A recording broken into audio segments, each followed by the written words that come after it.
Welcome to the Meditation Realm, Planeswalkers. I'm Caleb, your guide through the Blind Eternities, and in today's video, we're going to the Warhammer 40k Collector's Edition, the Tyranid Swarm deck. If you've seen the first two videos, these decks are very pretty.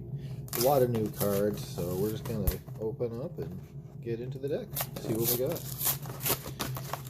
Again, if you're one of those people who like being able to use all the different tokens and whatnot, these decks come with a few of the ones on the side, these little punch out little counters, and then it's got some of these other aesthetics that you can use for your Warhammer fans to be able to put somewhere.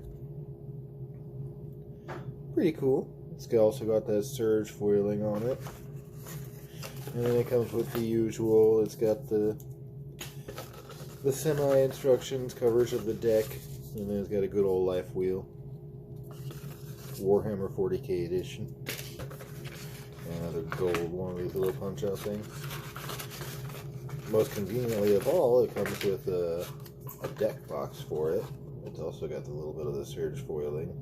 Only downside is it does not really fit well with the sleeved deck. But that being said, let's go ahead and crack this boy open.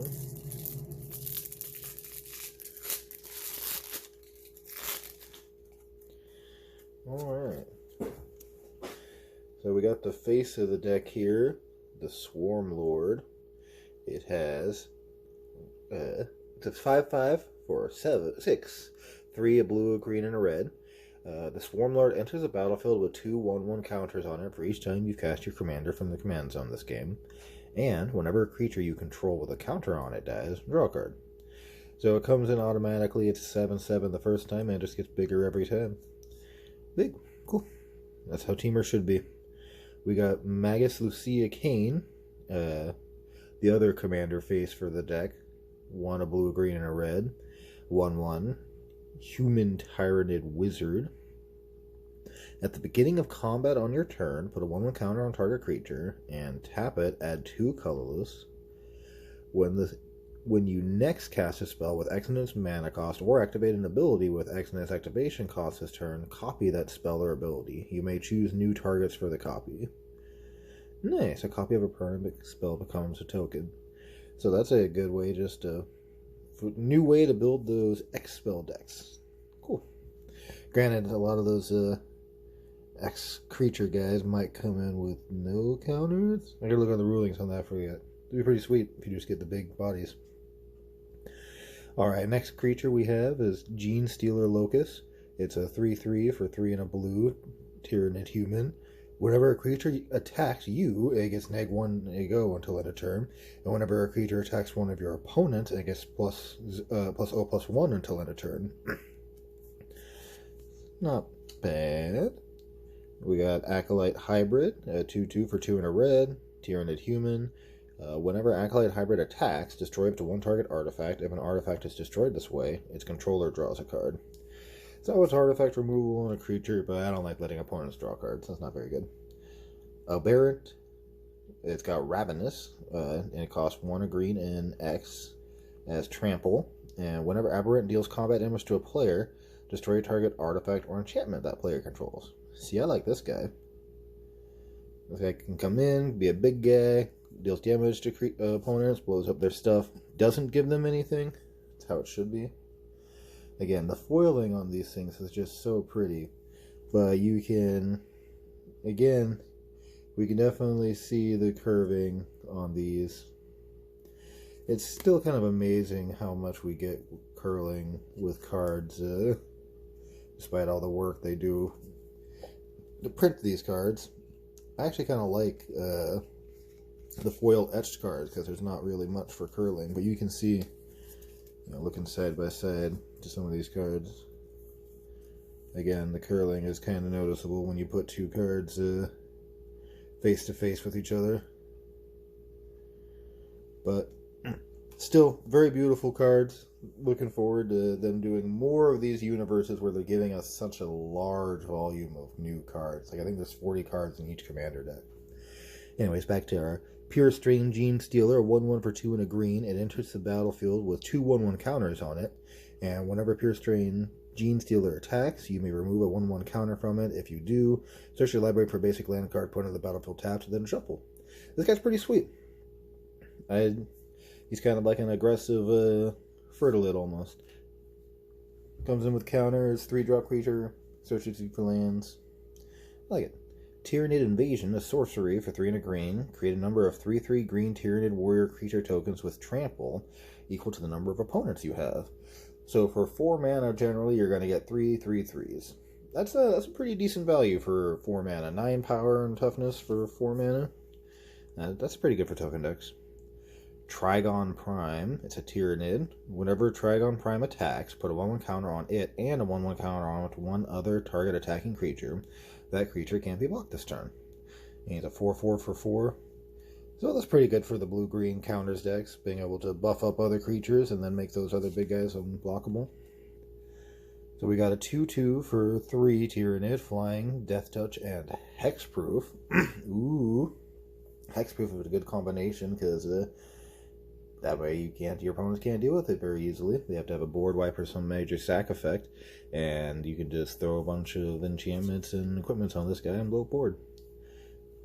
Nice. Goliath Truck vehicle.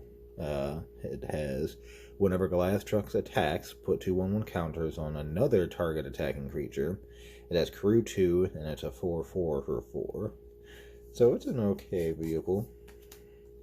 Aetherize, decent reprint. Return all attacking creatures to their owner's hand for 4 at instant speed. Good blue removal. Inspiring Call. Draw a card for each creature you control with a 1/1 counter on it. Those creatures gain indestructible until end of turn. I find this to be a staple for the 1/1 counters commander decks. Just the fact that it gives everything indestructible and you draw cards. Really good. Really good. Bred for the Hunt.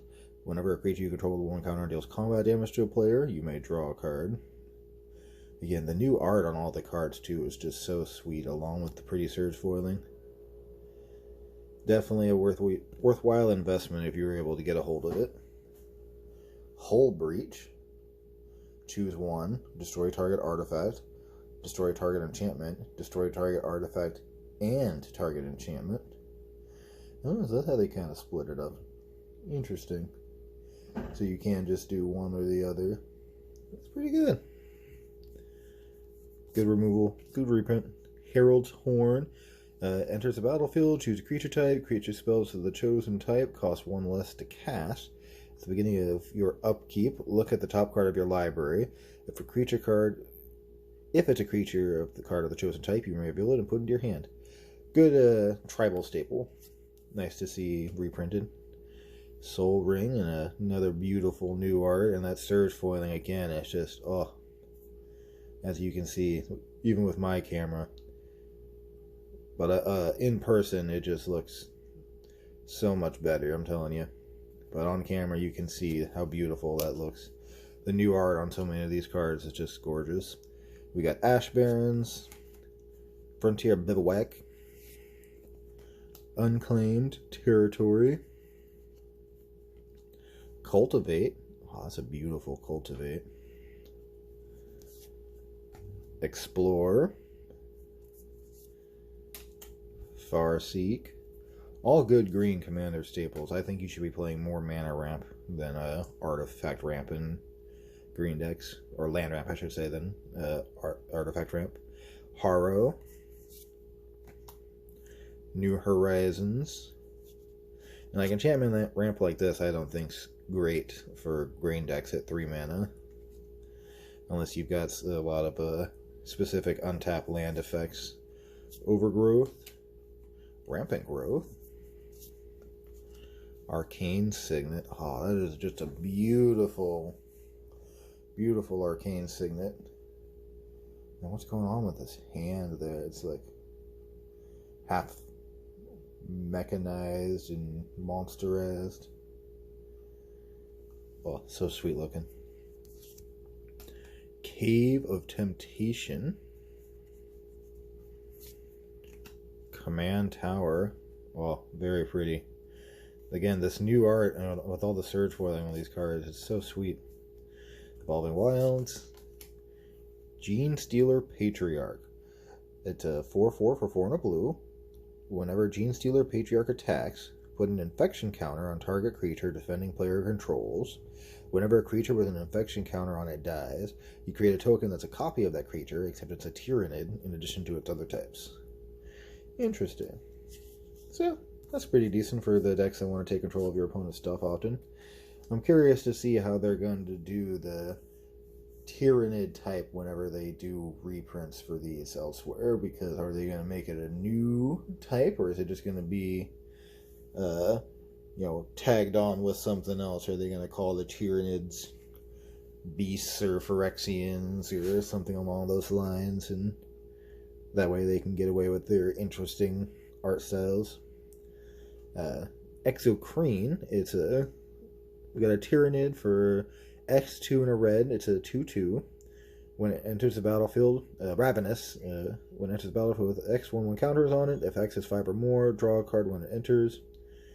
When Exocrine enters the battlefield, it deals X damage to each player and each other creature. Okay, so you can make this guy big, he can come in, he can wipe the board, and hit each opponent, or each player too, so you'll take some of the damage, but still, good way to spend that mana value into X and just wipe out the board. The Red Terror, legendary creature, 4/3 for 3 and a red.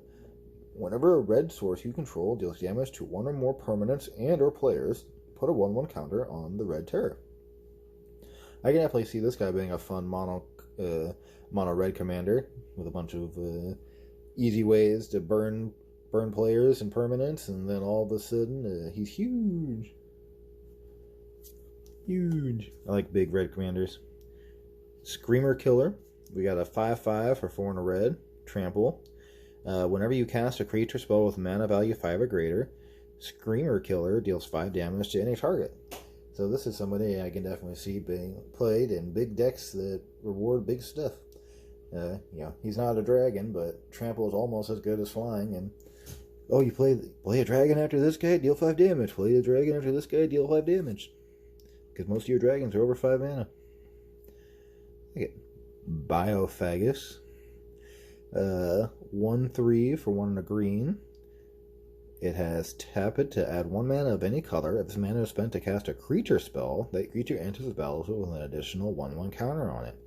Wow, this guy has to be like one of the best 2-drop ramp creatures they've made in quite a while. It just makes creatures bigger.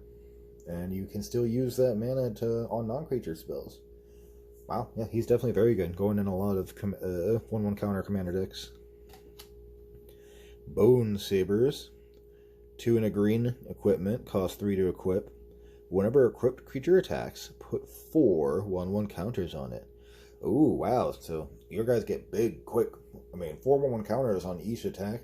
It's pretty huge, and the fact that it's counters means you can absolutely just swap this over to another creature on your next combat and just keep doling out those permanent buffs between your creatures.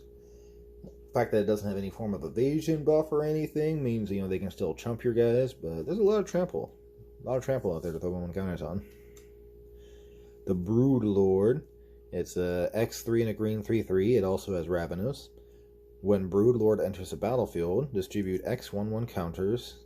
X 1/1 counters among any number of other target creatures you control. Okay, so he can come in, he can buff a bunch of other guys. That's pretty good from the 1/1 counters decks. Another way to spend a bunch of X mana. Clamavus. It's a 4 and a green 3/3. Each creature you control gets a 1/1 counter for each 1/1 counter on it.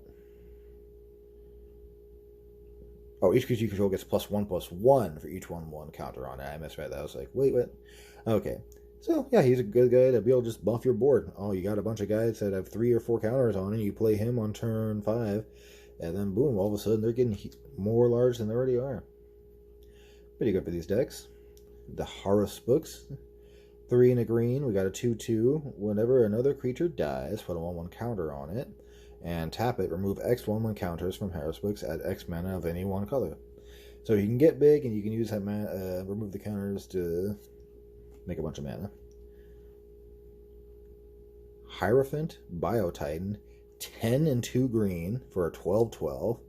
As an additional cost to cast this spell, you may remove any number of 1/1 counters from among creatures you control. This spell costs 2 less to cast for each creature, or for each counter removed this way.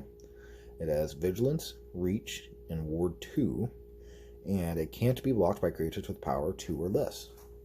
So realistically, you only got to remove 5 counters off this guy. So it's not, or off of creatures you control to get this guy out for 2 mana.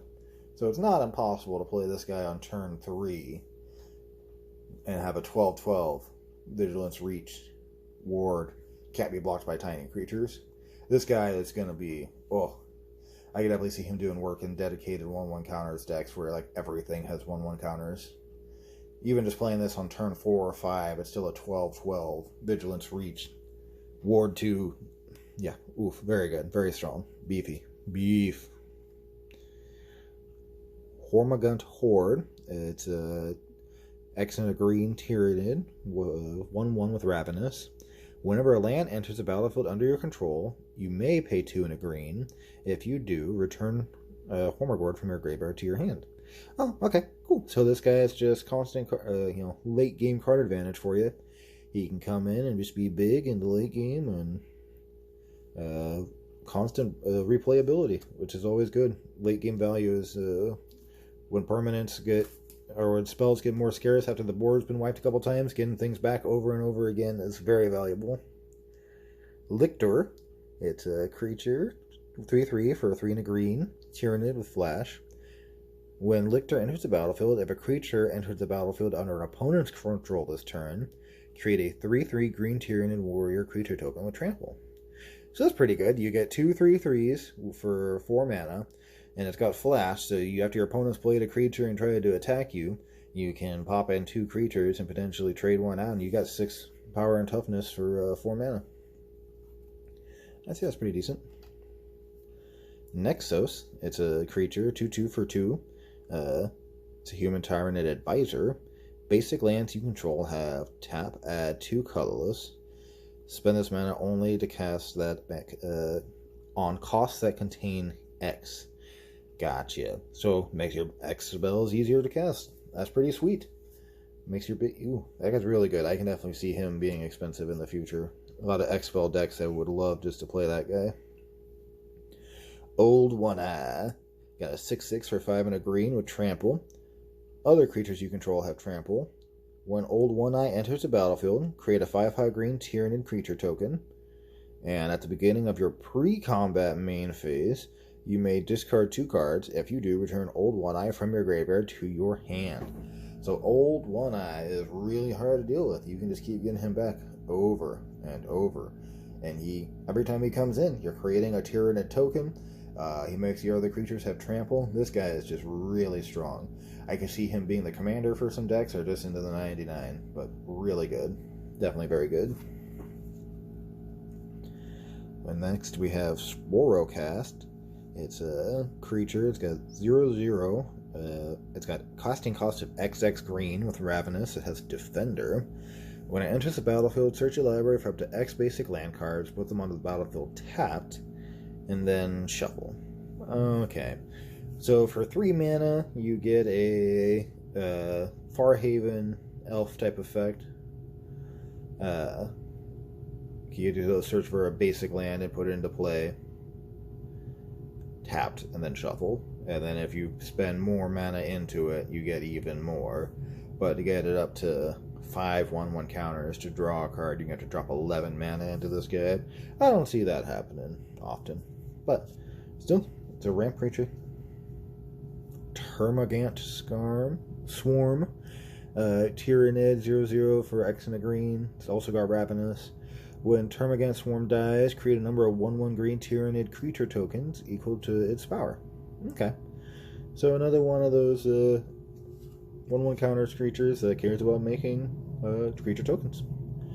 Always good to have more of those. Turbigon. It's a 0/0 Tyranid for X, a 1 and a green with Trample and Ravenous. Whenever Turbigon deals combat damage to a player, create that many 1/1 green Tyranid creature tokens. Okay, so this guy definitely helps pop out a swarm of tokens. That's really strong.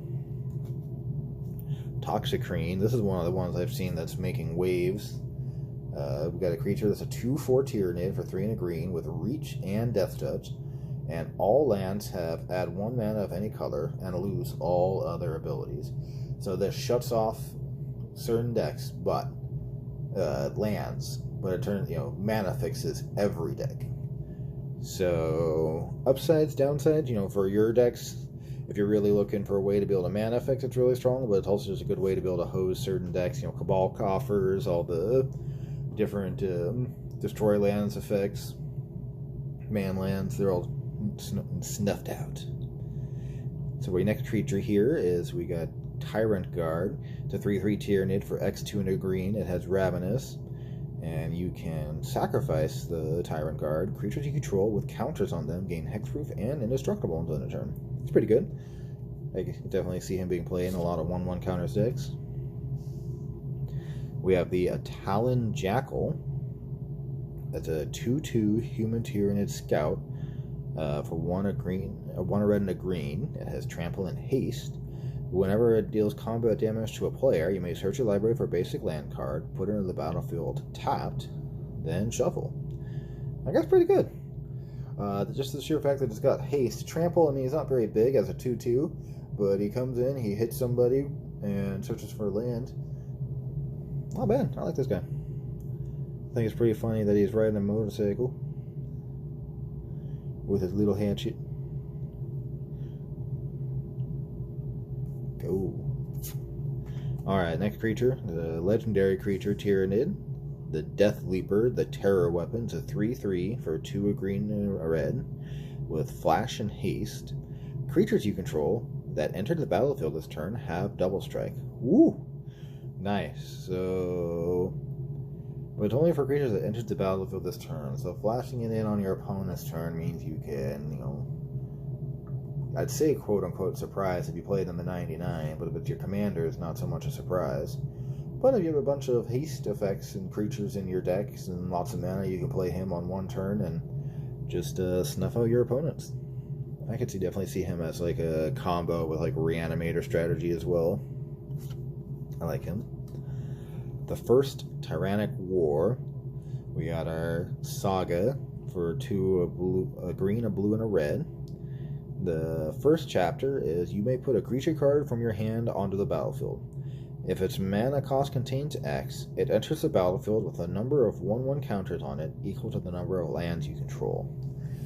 So that right there is so very strong. So for 5 mana, you're just going to instantly cheat a creature into play. So you can cheat in some giant creature immediately. And for a bunch of the X 1/1 counter creatures that your deck is going to run, it can just come in and, let's say you're playing this on turn 5 after playing 5 lands, or turn 4, because you played a Rampant Growth or an Explorer or whatever, Cultivate. This guy that creature's coming in with 5 1/1 counters. That's so very good. Definitely a good first chapter. And then the second and the third chapter is double the number of each kind of counter on target creature you control. So that 5/5, or that creature with 5 1/1 counters on it that you just cheated into play is going to go to 10, and then it's going to go to 20. Yeah, I can definitely see this play seeing a lot of play in the dedicated teamer 1/1 counter decks. Even if it's not just dedicated to 1/1 counters, the fact that you can cheat in creatures like that and then start doubling counters on some other things is really strong. Our next creature is the Gargoyle Flock. It's a 2/2 for 2 of green and a blue. It has flying. At the beginning of your end step, if a creature entered the battlefield under your control this turn, create a 1/1 blue Tyranid Gargoyle creature token with flying. Okay, so it comes in, you create a 1/1 token, and then every end step, every one of your end steps that you create a creature, you're just going to keep pooping out more tokens. Not bad. Now, this guy I know is seeing a lot of theory crafting, because he's got a unique effect. Garrison Starn, the Color Morph. Legendary creature, Tyranid human, 3/2 for a 1, a blue, and a red. It has Ward 2. And whenever another source you control deals exactly 1 damage to a permanent or player, Garrison Starn, Kelemorph deals 2 damage to that permanent or player. So all of your blue-red Timmy effects, your Prodigal Pyromancers and whatnot, all of a sudden make him do more damage, so you can start blowing out effects. And then Grape Shot becomes like a one-shot kill with a lot of cards in one turn. It'll be interesting to see how this guy actually plays out. We have Zoanthrope, a 2/2 for 1 a green and a blue. It's a Tyranid with flying. When it enters the battlefield, exile target player's graveyard. Put a 1/1 counter on it for each creature card exiled this way. So graveyard strategy, hate, and then gets a bunch of 1/1 counters, and it flies. So it can be doing a lot of damage in the air that's hard to deal with. I like that. So we have a Moloch as our next creature. It's a Tyranid, 2/2 for X, a red and a green with Ravenous. When it enters the battlefield, it fights up to 1 target creature an opponent controls. If that creature would die this turn, exile it instead. So it can come in, eat off a creature smaller than it, and exile it. Not bad. Ravener is another Tyranid. It's a 0/0 for X, a green and a blue. It has Ravenous and Flash. When it enters the battlefield, target creature attacks target opponent this turn if able. Interesting. So you can flash this in at the beginning of your opponent's combat step and be like, you know, you were just talking about you wanted to come at me before your combat began. I don't like this idea, so I'm going to make your commander go at this attack this opponent this turn if able. And that opponent's not going to be me. Or if you really want to be able to blow up a big thing, you can flash this in as like a 6/6 and be like, alright, you're going to attack me with your 2/2 commander, and I'm going to eat it. My Ravener is just going to ravenously destroy it. Shadow in the Warp. This is another one I've seen making a lot of waves, and definitely one I want to find play for. God, it looks just so pretty with that foiling. As an enchantment for 1 a red and a green, the first creature spell you cast each turn costs 2 less to cast. Whenever an opponent casts their first non-creature spell each turn, Shadow in the Warp deals 2 damage to that player. So it just passively makes your stuff cheaper and passively deals damage to your opponents. It's just a nice bonus effect. It doesn't necessarily like fit into any core strategy, just good stuff. It's just so good. It just means it can be played everywhere. Tyranid Harridans, our next Tyranid creature. It's a 4 green and a blue. We have a flying and ward 4. Whenever it or another Tyranid you control deals combat damage to a player, create a 1/1 blue Tyranid Gargoyle creature token with flying. So another one of these Tyranid creatures that helps create some more tokens.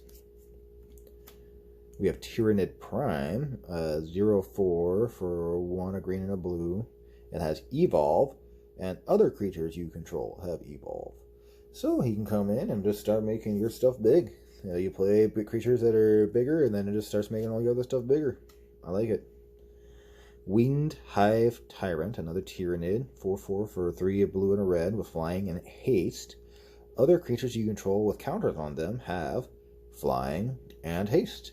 That's really strong. So you're able to play this guy before your other big 1/1 counter creatures, and all of a sudden everything's coming in with flying and haste.